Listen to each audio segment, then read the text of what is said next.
He's a tinker man, a servant of the worshippers he can take some.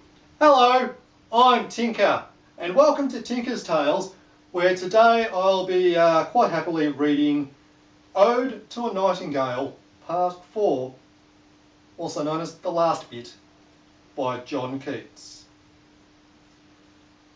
Thou wast not born for death, immortal bird, no hungry generations tread thee down. The voice I hear this passing night was heard in ancient days by emperor and clown.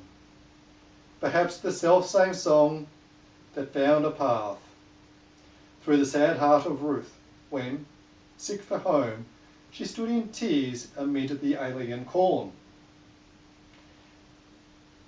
The same that ofttimes hath charmed magic easements opening on the foam of perilous seas in fairy lands forlorn. Forlorn is the very word, is like a bell to toll me back from thee to my sole self. Adieu, the fancy cannot cheat so well as she is famed to do, deceiving elf.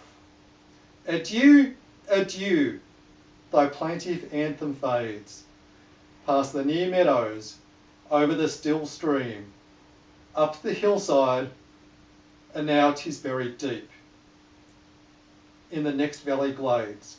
Was it a vision or a waking dream? Fled is that music. Do I wake or do I sleep? And that was Ode to a Nightingale by John Keats. I'm Tinker, and as always, achieve and be proud.